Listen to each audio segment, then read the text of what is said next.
దిక్కు కొంపల్లి, నిజాంపేట, బాచుపల్లి, కండ్లకోయ, మేడ్చల్, షామీర్పేట. పశ్చిమం దిక్కు కూకట్పల్లి, మాదాపూర్, గచ్చిబౌలి, మియాపూర్.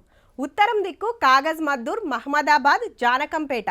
దక్షిణం దిక్కు మహేశ్వరం, మొయినాబాద్, శంషాబాద్, రాజేంద్రనగర్, హైలాన్, పటాన్ చెరువు.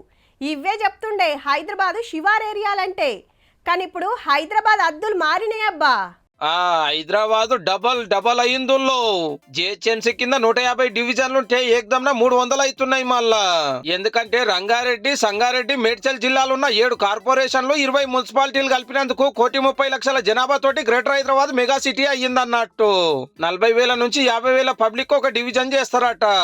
గడియారంలో ముల్లెట్లా తిరుగుతుందో ఈశాన్యం మీదకెళ్ళి గిట్లా ఫైనల్ చేసుకుంటూ వస్తే 1,00,000 జనాభా ఉన్న దమ్మాయి కూడా 2 ముక్కల ఈ ఫస్ట్ డివిజన్ కీసరా అవుతుందట. ఆడికెళ్ళి చాలు చేస్తే అటుకోసకెళ్ళి ఇటుకోస దాకా 300 డివిజన్లు తయారైతాయి. ఇక డివిజన్ల పేర్లు వచ్చినాక గట్లనే ఎవరన్నా నచ్చకుంటే 6 రోజులలో దరఖాస్తు పెడితే దాని మీద ఆలోచన చేస్తారట ఆఫీసర్లు. ఇక ఈ మేయర్ ఆ కార్పొరేటర్ల పదవి కాలం ఫిబ్రవరిలో నడుస్తుంది. ఎమ్మటే ఎలక్షన్లు వస్తే కార్పొరేటర్లు కూడా 300 ఉంటారు అన్నట్టు. అంతేకాదు ఢిల్లీ, బొంబాయి కూడా ఇంత మంది లేరు. ఇది ఒక రికార్డ్ అవుతుంది అంటున్నారు. మళ్ళా ఆమ్దాని కూడా గట్టిగానే ఉంటది జిహెచ్ఎంసీకి. నిరుడు 3,321 కోట్లే వస్తే ఇప్పుడు అల్కగా 6,000 కోట్లు రావచ్చట. ఎట్లా అంటే మెయిన్ సిటీల కంటే శివాలనే మొగుళ్ళు దాకే బంగ్లాలు, అద్దాల మేడలు కడుతున్నారు. ఏడజోడు కొత్త కొత్త వెంచర్లు కాబట్టి ఇక అప్పుడు ఆమ్దాని పెరిగి అప్పులు తీరుతాయని ఆఫీసర్లు ఆశతోటి ఉన్నారు. కొత్త ముచ్చట రాగానే మళ్ళొక పాటు చెప్పుకుందాం కానీ ఇయాల్టికైతే గింతే.